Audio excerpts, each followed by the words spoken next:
Thank you, everyone. Thank you, Alex, for this beautiful presentation. So my presentation is about international students. I think we have been hearing about this topic a lot of time, and especially in ACRATH. I think since I joined ACRATH, I've been voicing about this issue that the demography, this specific demography of workers in Australia face. Let me get started. I've got 15 minutes and I've got a lot to tell you. So this is the presentation I actually made, I think 2 years back. And I'm a lazy person, so I'm not into like making like a lot of PowerPoints and things like that. I really hate it. So I was trying to use that same presentation that I had used 2 years back in one of the conferences or one of the seminars that we had in Adelaide from ACRATH and Flinders University. The interesting point was that I didn't have to make many changes to the presentation. So it shows that the issue is still there. And I had to change the statistics and things like that. And the interesting thing was like the statistics are growing negatively. To say like negatively in a sense that the issue is growing out there. There are some interesting changes which shows some hope and some debate that is happening in the community regarding this issue, which I'll be saying further. Let me get it started. So whenever we talk about international students, I think we got to understand like where international students are coming and what is the impact of the international education export in Australia, because that helps us shape, like our discussion or the significance of this topic and why there is inaction or why there is action in the community and why decision makers or the policy makers are afraid, or sometimes even the community is afraid to talk about this topic because of the significant economic impact that international education export has in Australian economy. So how does the education export looks in Australia? In year 2019, when we see the data, there were around 756,000 international students in Australia. So we got to be careful with this data because it reflects the entire international student demography in Australia. But whenever we talk about worker rights, I usually tend to take the data which incorporates international students in the higher education sector. In 2018-2019, economic contribution of international education export was worth $37.6 billion. I think we have been hearing this data, especially in the COVID times a lot, so we might know about this. And another interesting contribution of international education export is it creates around 240,000 jobs in Australian economy. So that's a major economic contributor in Australian economy. So that export industry itself. So many people don't tend to, create some drama or problem around this issue because it has a significant economic contribution. But the issue that we are talking about comes from another aspect of this industry, the worker aspect of international students, where there is a lot of issues. So I think we'll be focusing on that aspect today. So where are international students in Australia? So they are moreover in all of the states and territories. So New South Wales, Victoria, and Queensland are the major, intake states for international students. Similarly, South Australia is growing too. So yeah, there you are. There are the international students in every state and territory, and it is growing every year, except 2020 because that was a kind of like a outlier in this study. So where do international students come from? They come from like all over the world, and it should be interesting because a lot of the major Indian subcontinent countries are in the list, and even smaller countries like my country is one of the biggest exporter of international students in Australian economy or Australian market, and you'll be surprised to kind of like play along with the data to see that because it shows that international students as a demography is not a homogeneous group because of these different economic characteristics and then the countries that they come from and the regions that they come from and the economy of the home country kind of like makes you go ask a lot of questions about this specific demography of young people or young workers coming into the country in form of like students. So yeah, it is interesting. So I think one of the takeaways from this data is to understand that putting international student in one basket and trying to formulate policies or arguments specifically around this topic would not provide justice to the debate around this topic. So international student is a homogeneous group because they come from like all these different places and economies. So we got to be really careful about when we're talking about international students. Are we talking about international students participating in Australian economy from countries like USA or other European countries? Or are we talking about international students and workers, like who are working in Australian economy coming from the country like Nepal and India or Bangladesh? So there is a major difference in the characteristics of students participating here in Australian economy from these different countries. So there was a bit of a background about international students, where they come from, where they are in Australia, and how much they are contributing as an economic sector in Australia. Well, this is the second part of the presentation, which is a bit more interesting, and then we'll be discussing about wage theft and exploitation. 7-Eleven. I think everyone has heard about this topic. Whoever is interested about exploitation and wage theft in international students must have heard about this case, because it was one of the milestone case, or whatever we want to call that. So yeah, 7-Eleven case, a major starting point of the debate around exploitation of international students in Australian labor market. So as you can see in 7-Eleven, when the report started coming out, the majority of the employees were international students, predominantly from Indian countries in Indian subcontinent, that is, like Pakistan, India, and even China. Workers forced to work 40 hours a week in less than $12 per hour, and many other paid is less than as $10. No penalty rates. 19 out of 20 stores visited by Fair Work Ombudsman had record keeping inconsistency, and 12 out of 20 had insufficient employees. So there are various like when we look into wage theft and exploitation of any demography of workers, we try to see into variables like if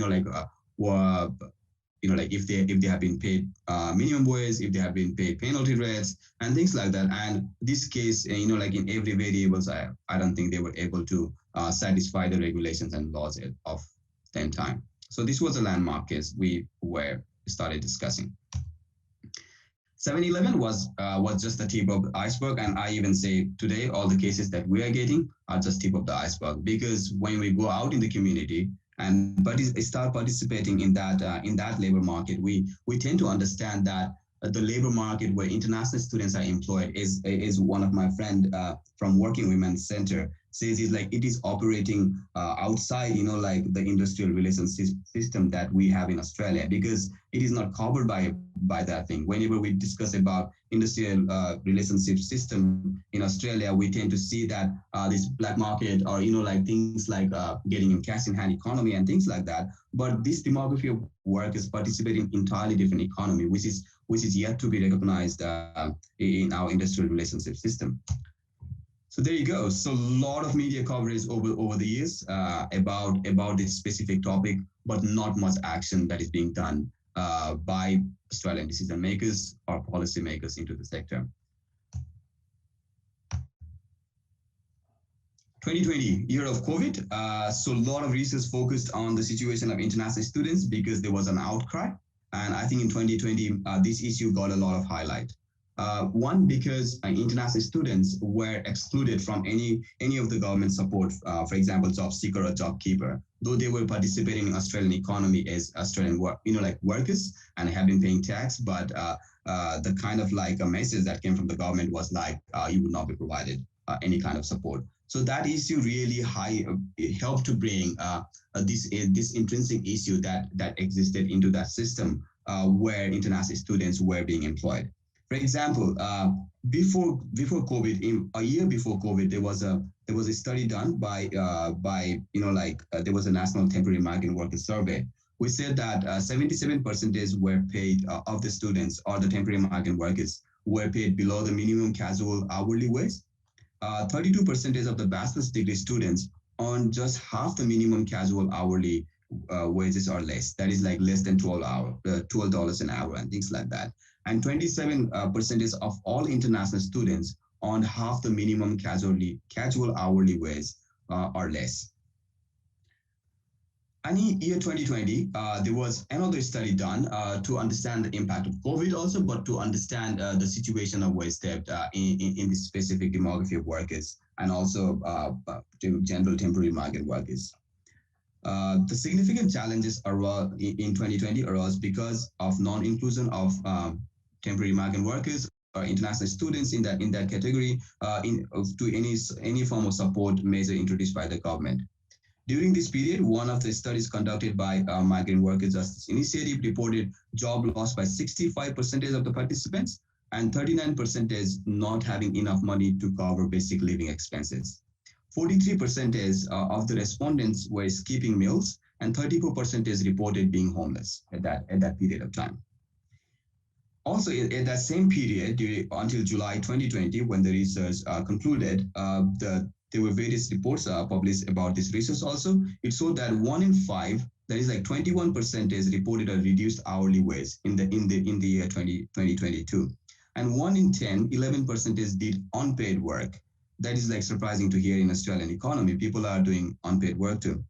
1 in 7, 13% was forced to do new tasks they did not want to do or were uncomfortable with. And 1 in 7, that is 15% of respondents, performed work in return for food and housing rather than wages. So that was 2020, the year of COVID. So it impacted international students a lot during this year.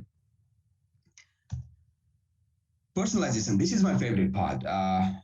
In my advocacy with this specific topic, I feel that as long as people are not able to personalize the stories and the reality of international students or any temporary migrant workers in that regard, I don't think they will be able to fully participate in this change-making process. And we want community to rally behind this cause because, as I said earlier in the presentation, this sector contributes a lot to the Australian economy, but there are like various elements where they have been disregarded about worker rights and then the issues, a lot of issues around human rights scenario too. So we need the community rally. So there's a kind of like like balancing about like how to still have that economy and how to still protect like workers being exploited or international students being exploited. So I think the best way is to personalize these stories from our major Australian audience, because they are the ones who can pressurize government to make or any policymakers to make changes in the sector. International students in the making. Before personalizing, let me give you a snapshot about. I always tell like international students are made rather than there is a free will to decide and come to Australia and things like that. I think there is a making process that happens. So let me take you back to my home country. This is one of the typical streets in the streets of Kathmandu. So there you can see there are like a lot of boards out there, a lot of businesses out there advertising, study in Australia, study in UK, study in America, and things like that. So these are the business in just like 2 or 3 buildings. So there you can see like there are more than I think 20 or 25 businesses established to send people to countries like Australia and America in form of international students. So this is not just some college graduates sitting in home and having that great will to come to Australia and study. These people are like marketed and sent to Australia. So there are various elements to think about in this process, because you don't know, like let's take that name, American consultancy, study in Australia. Is there any auditing process in that business, and who is responsible to audit that process? How they send or how they inform the students who are to come to Australia? So there is like a lot of challenges in that auditing process, like in the supply chain process that we talk about, because they are accessing service that is being provided by Australia, and how is that decision-making process done? So there are like a lot of questions around that. So I just wanted to show you this picture just to give you a snapshot that students are made in the streets in Kathmandu or in the streets in Delhi or Bombay or Shanghai or like any other place or Guangzhou. My story, I think most of you have heard about my story. I came to Australia as an international student. As Alexander was mentioning, I also took the wage step, and that that paying $10 an hour or $14 an hour is a normal thing, because that was the concept that was being told to us, and there was a normalization process. Oh, this is a struggling period. This is the only job you will be getting, or you don't deserve more than this because you don't know how to mop the floor and things like that. So that was inscribed in our mind to accept that it was real, or it was a factual thing. But later on, I came to realize, like, no, I was being exploited, or I was being robbed in the labor market. So that was not normal. So then I started, and it took a lot of years. In this story, there's a lot of like questioning and decision making, like if I should fight against this issue, if I want to rock the boat and things like that about all those fear factor. I'm not going to tell you that today. But yeah, that is my story. That is how I started, because that was the first time I felt I was in the other side of social justice as a victim or something like that, that we want to say. So that was my story.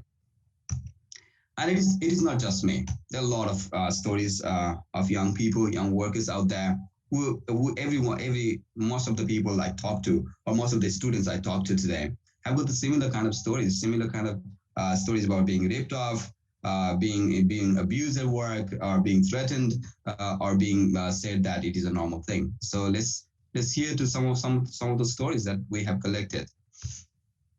So this is the first story. This person says, I have no other option but to work all night cleaning cinema, get a couple of hours of sleep, and then go to my university lectures. I get paid $60 a shift, varying 3 to as long as 6 night hours. So you can see that is, and this is like normal rate, like, so it is $60 to $70 working full night kind of thing is a normal thing in our labor market. So that was the first story from one of the workers who said their story with us. So here's another story which shows a different part where we are trying to explore what are the different vulnerabilities for international students to accept this kind of rates in the economy. So I get a call from my family reminding me of the loans that they had taken from relatives and friends to send me here. I cannot simply ignore this because I know the way out from their situation rests on my shoulders. I need to pay back those debts, pay my university fees, pay my rent, groceries, basic living expenses. But the only work I get is cleaning jobs that do not pay fairly. I feel helpless, and I'm afraid this stress will overcome me. So these are the regular stories we are hearing from like thousands of students out there, and these are the stories. The sad part is like slowly workers are getting empowered and sharing their stories in public platforms and things like that. But all these stories came in those private spaces where they felt safe to share these stories. And a lot of them will never share these stories, or this reality will never come out because of all those barriers that we have in our system that does not work in the best interest of temporary migrant workers or international students in that regard. And one of the biggest barriers is the 20 hours work limitation. I know there are a lot of arguments around like why 20 hours work limitation for students, but in the reality, it's not working. And that is being, becoming one of the significant barriers for international students to come out and speak about this reality, because they're always in that, assumption or the fear that they will be deported if they speak about this exploitation. And 7-Eleven was a classic case. A lot of those workers were working beyond 20 hours, and if the authorities had not, work on the best interest and said them like, you're not going to get deported, then that action would have never come out. So we got to understand that too. Another story, similar kind of situation and into the different industry. So this one is from the farm industry or grape farm. So $10 to be paid to, I worked in a grape farm and got paid $40 an hour with $10 to be paid to contractor for the transportation. We used to get 20 minutes unpaid break during 8.5-hour shift and used to get pay cut if late by a minute also. The saddest part was that we had no covered area for having lunch also. These are like basic worker rights thing, so these are the basic things that we from outside might think like, oh, that is a surprise. Not even a part, undercover thing to have lunch and things like that. So this is the situation there in the farms. And same story, say, different industry, like cleaning jobs in a cinema or something like that. So $17 an hour. We quit the job after 5 months because they could not take anymore that exhaustion and things like that. And these are some people argue that this is just a temporary thing or a 5 months thing or a year thing and things like that. And this story always comes in my mind when people argue that, oh, it'll be normal after you get a PR, or if it'll be normal in like 2 years time or 3 years time, or when you understand Australian laws and things like that. Well, this is a classic example to argue against that, because this is the story of a worker who has been getting exploited for a decade. For a decade, he's being paid less than the minimum wage, and then have been working in the similar kind of workplaces and things like that. So I will not go into detail about this story, but from basic, the numbers you can see, like $70 a shift, a night shift, a 4 a.m. to 6 a.m. work, some days from 11 p.m. to 4 a.m. and getting paid like $70 a night or $60 a shift. So, and have not taken a single day off in 3 years time. So it goes and goes on and on. And now I think it will get more severe because the process to get permanent residency has become more stricter. Like a lot of the students are, or a lot of the migrants are spending their, like years and years into that temporary status. And we know that temporary status does not provide that security that is being enjoyed by Australian workers or workers in their permanent residency. So I personally, this is just my opinion, layman opinion. Economists and policies can disagree with me, but I feel it is going to get worse because of that exposure to long-term temporary status. Similar kind of story, different situation, and one of the story is connects with the SAM contracting. That is like making workers work under like Australian business number, and then treating them as like workers, shift workers. So that is another classic example of wasted international students too. And this one, I took out the story from another group that we are closely connected with, which is called Asset Labor Info Hub, and it gave me a bit of a sense of hope because this is a story where the worker has taken an action and has been compensated, has been able to get back the amount that she owed to the employer, like from the employee. So this is a beautiful example to say too, because workers are taking action. And when I said earlier, the differences between the presentation that I gave like 2 years back or 4 years back, similar kind of presentation, and then the presentation today I'm giving is like there are workers coming out and taking actions, and the community is rallying. Also, like a specific community is rallying behind the issue. So it is beautiful to see that debate is happening and discourse is happening. And Alexandra also said this case. This is one of the very, case that got a lot of media attention. But personally, for me, I think the bubble tea case in Adelaide showed the story of exploitation, also showed the story of empowerment, because the worker took the action and confronted the employer regarding West and things like that. There was a worker action, but it showed that when I was seeing the video, I was like, how dare this person was able to slap this young worker. And I felt that there was a lot of power imbalance between the worker and the employer, or the employer's friend, however they want to tell it, because it showed that workers are feeling powerless, though they might be empowered with like a lot of community support and things like that. I feel that that inequality and then that ability of the worker, of the employer to slap the worker, shows that we need to create systems that protect workers. And at this moment, we don't have system that works in the best interest of temporary migrant workers, or specifically international students. And I wanted to use this photo because it shows that community solidarity. And I think it is time that we all come together, not only passively, but actively out in the streets, out in those tables where the decisions are made, and advocate on behalf and also with international students and temporary migrant workers. So I think this is the favorite part, action, what we need to do. I already addressed a bit.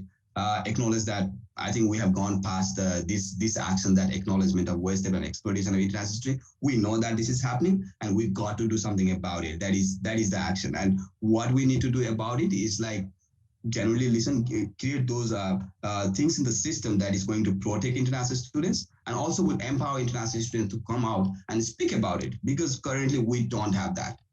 And it is shameful that we don't have that, because we are disregarding hundreds of thousands of workers who are being exploited in a first world economy.